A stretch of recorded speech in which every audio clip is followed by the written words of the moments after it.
The plan of road trip in Spiti was actually the extension of Bhaba Pass trek that we had in Himachal Pradesh. We had a great 5-day trek in the green valley of Bhaba, in Kinnaur, and in the arid desert-like mountains of Spiti.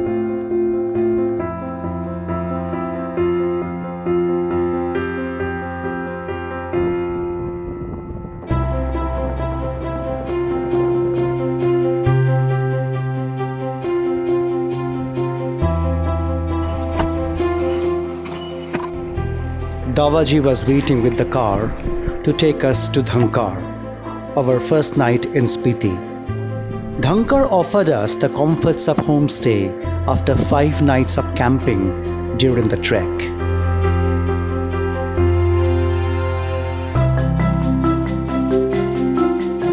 Similar looking homes lie scattered at the slopes.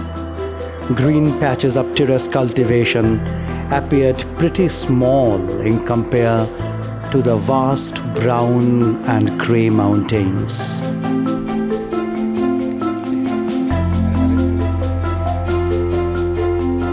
Time stood still in this primitive village, overlooking the Spiti River and surrounded by high mountains. Our next destination was Spiti's district headquarters, Gaza.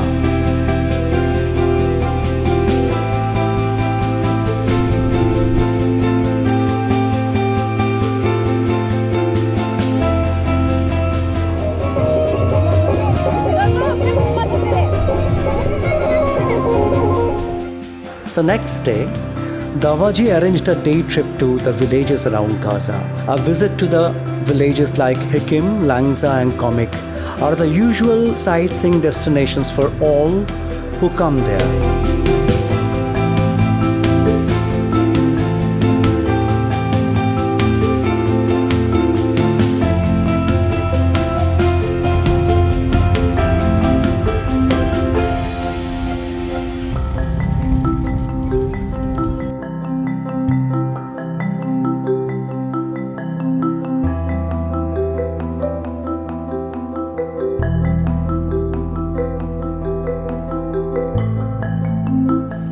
Davaji took us to some places which were not part of our program. We just lost ourselves in the vast expanse of nature.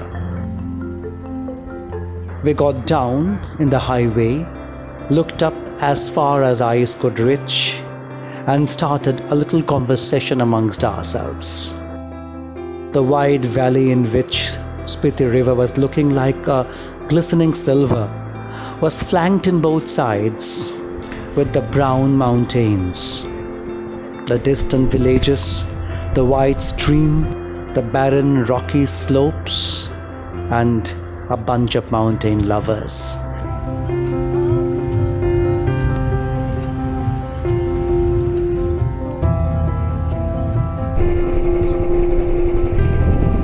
Kibir was slightly bigger, but we hardly came across any crowd. There were a few mountain monks and a host of little giggling children.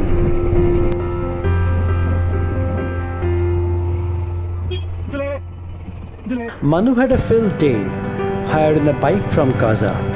We were greeted by those children whom Manu took in his bike to their greatest delight.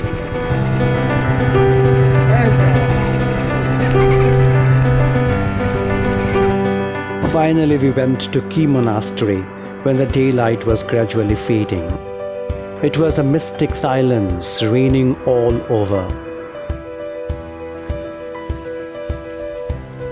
The monastery appeared to be an art of a master craftsman.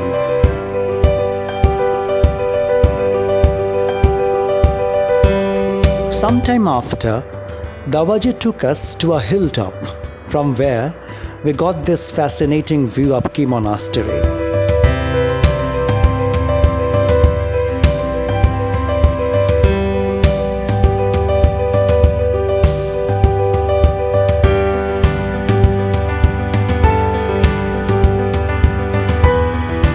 We did not stay overnight at the monastery, but given a chance, We cannot afford to lose an opportunity of staying inside the monastery to get a feel of the life there.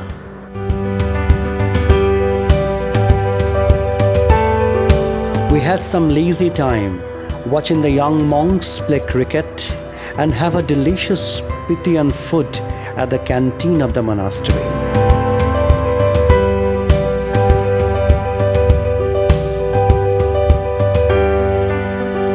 We met 2 Buddhist monks and passed some good time with them. They were narrating so many different tales about the life inside the monastery.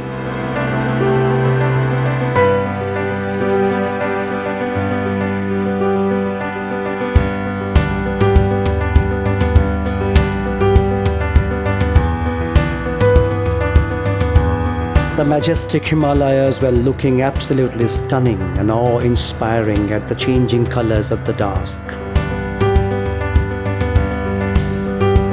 We were moving towards Chandratal the following day. The road from Kaza to Manali is famous for being one of the most treacherous highways of India. We got a lesson of that the next day.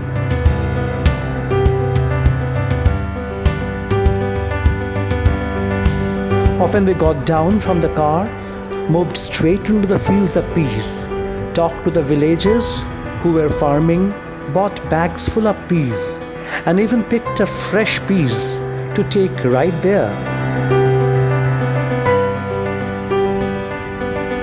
However dangerous the road was, it was picturesque. The flying cloudlets over the hills and valleys, creating floating shadows on the brown slopes, and they were looking so beautiful.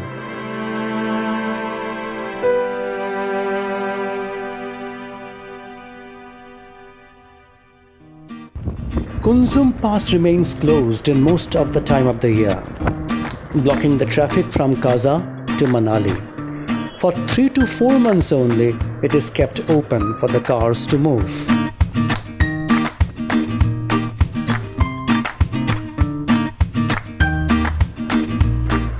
Some trek routes open from Kunzum Pass. We took a narrower way, quite risky to drive on.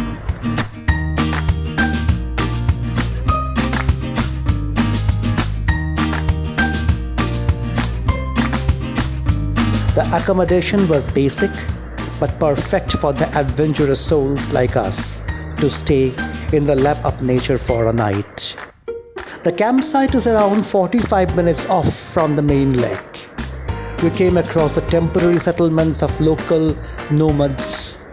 Strangely, in such a deserted land, we even saw a tiny temple for worshipping.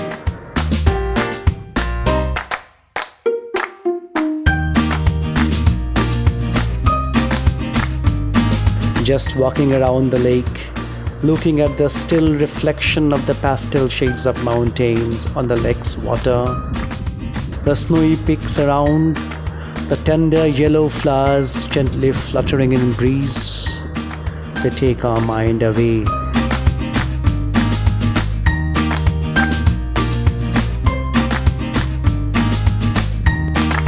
Passing a night at Chandratal is an experience to stay in mind forever.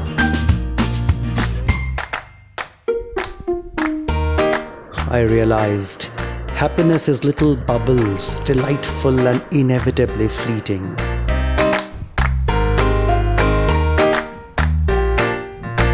Chandratal left an abiding memory in all of us. The peace, the solitude, the serenity, and the ethereal beauty of the blue lake, with snowy peaks all around, turned us emotional. That was the last night in the mountain. We sat together in silence, looking at the clouds crisscrossing on the mountain tops.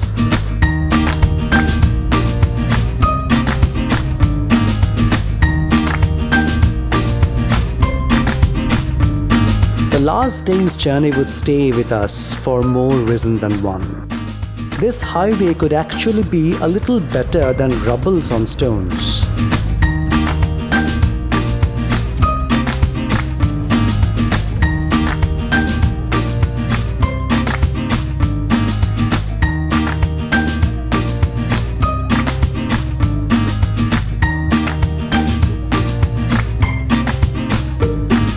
This was the notorious Chota Dara.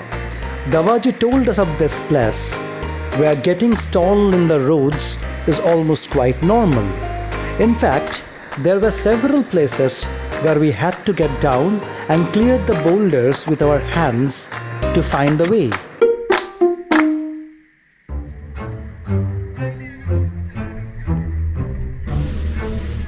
The final drama was yet to unfold. Sky turned gloomy. It was raining hard. Mountains became dark.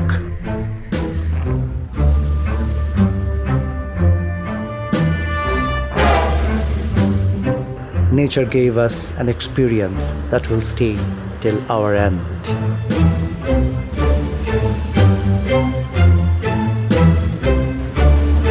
And then it was as if Nemesis struck hard. A frightening roar of water was heard. We felt that mountains would crack open in that terrible gust of water. It was an experience whose very memory gives us a shiver down the spine.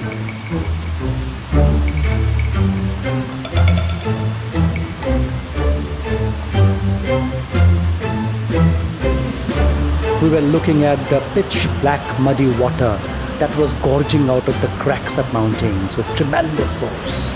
I feared if the mountains would crumble over us. After some time, the force of the water got reduced a bit. Two God-sent messengers stood under the gigantic flow of water. One of them carried a girl on his shoulder, but slipped on his way, and to our horror, we found the girl grabbing the stone to save her life. Could have been a casualty any time. The road was completely washed away. In front of that fearful nature, we stood powerless, knowing not what to do.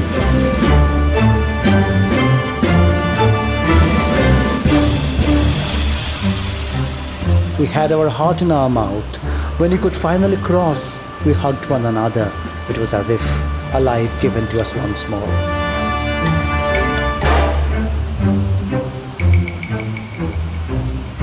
We got a car, and the car left us in the highway. From the highway, we stopped a lorry that was coming from Lahore for Manali. Two of us could find seats inside the driver's cabin, but we refused. We chose to huddle on the roof together.